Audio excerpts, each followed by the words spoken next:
Aujourd'hui, je vous emmène dans 3 villes saintes, Jérusalem, Médine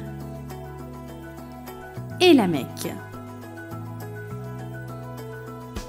Premier arrêt, on commence par Jérusalem.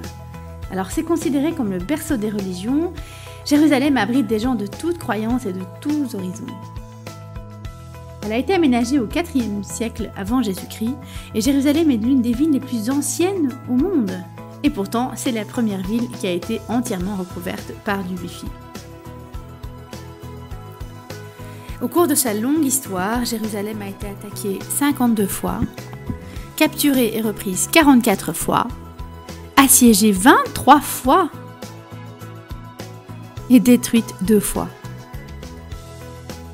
Les murs de la vieille ville datent de l'époque de Suleiman le Magnifique en 1538. On y voit des ruines qui datent de l'époque de domination romaine.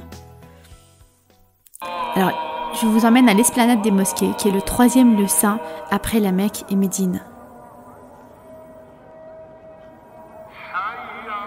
Le mur des lamentations, lui, c'est l'endroit le plus saint du peuple juif. Vous savez qu'il y a 1 million de petits papiers qui sont insérés chaque année entre les pierres du mur. Depuis 1244, 2 familles musulmanes contrôlent la clé du Saint-Sépulcre, l'église de la résurrection. Les catholiques orthodoxes arméniens, coptes, syriaques et éthiopiens se partagent la basilique. Souvent, plusieurs messes de confessions et de langues différentes se déroulent en même temps, ce qui entraîne une cacophonie invraisemblable. Au-delà de son aspect religieux, Jérusalem regorge d'artistes.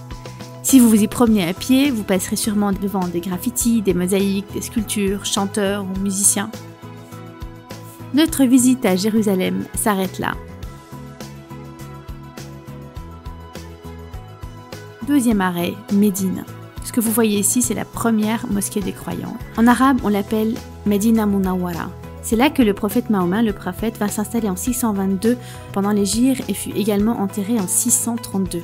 L'hégire, ce qui veut dire en arabe émigration, est l'événement marquant le début de la religion islamique.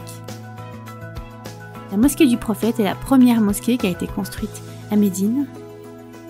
L'enceinte de la mosquée est 100 fois plus grande que celle d'origine et elle peut accueillir jusqu'à 1 demi-million de pèlerins.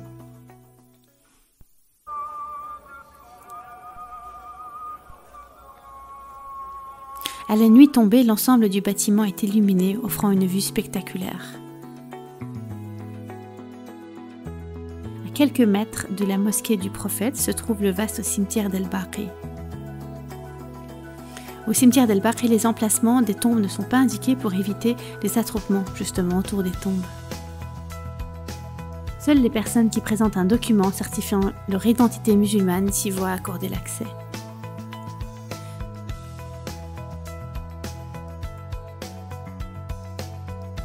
Troisième arrêt, la Mecque. La Mecque est la première ville sainte de l'islam. Il s'agit du lieu de naissance du prophète Mahomet. Au centre, on retrouve la mosquée Masjid al-Haram ou la mosquée sacrée. Elle abrite la Kaaba, la pierre noire.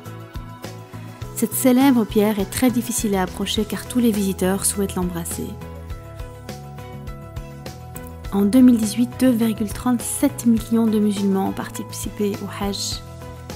La Makkah Clock Royal Tower mesure 601 mètres de haut, mais la consommation est devenue la nouvelle religion de la Mecque. Les boules d'idolus ont parfois transformé l'atmosphère de ce lieu sacré. Ce but était de vous emmener avec nous dans cette quête de spiritualité et de sens. Un tel voyage, finalement, permet l'ouverture d'esprit et surtout de ressentir des énergies uniques.